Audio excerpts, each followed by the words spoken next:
መቻል ስፖርት ክለብ የቀድሞው አሰልጣኙንና ተጫዋቹን አከበረም። መቻል ስፖርት ክለብ የቀድሞው አሰልጣኙንና ተጫዋቹን የነበረውን ሻምበል መሰለ አሰፋን ዛሬ በጽህፈት ቤቱ በመቀበል ክብር ሰጥቷል። ሻምበል መሰለ ከዚህ በፊት በመቻል ስፖርት የከፍታ ዘመን በተጫዋችነትና በአሰልጣኝነት ትልቅ አስተዋጽኦ ያደረጉ ሲሆን በተለይም ደግሞ በተከታታይ ዓመታት የኢትዮጵያ ጥሎ ማለፍ ዋንጫንና የኢትዮጵያ ሻምፒዮናን አሳክተዋል።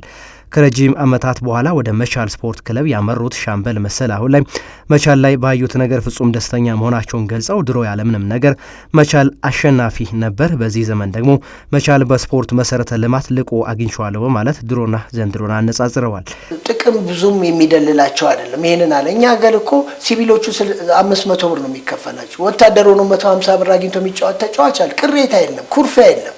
ሁሉም ቲሙን ነው የሚያስቀድሙ። ለዚህም ነው ውጤታማ የነበረው እና ፈንና በቃ ደስታ ያለበት ጊዜ ነበረ። እውነቴን ነው የምልህ። ይሄን ያህል እንትን ያለ ነገር የለም። ግን በአሁን ሰዓት ስመለከት ገንዘቡ አለ፣ ጥሩ ይከፈላል።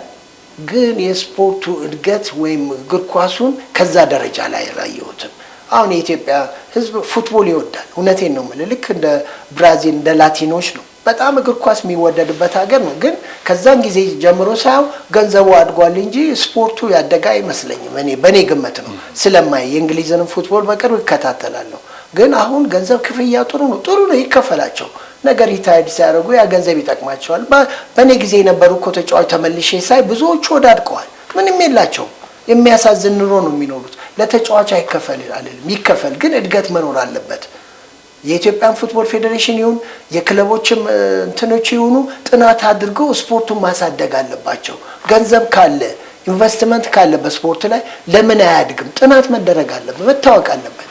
በመቻል ስፖርት ክለብ ቅጥር ግቢ ውስጥ ጉብኝት ያደረጉትና ከክለቡ አመራሮች ጋር በክለቡ ወቅታዊ ሁኔታ ላይ ውይይት ያደረጉት አሰልጣኝ ሻምበል መሰለ አሰፋ ከረጅም ዓመታት በኋላ ዳግም ተመልሰው መቻልን በዚህ ደረጃ አድጎና ዘመናዊ መልክ ተላብሶ ማየታቸው በእጅጉ እንዳስደሰታቸው ተናግረዋል።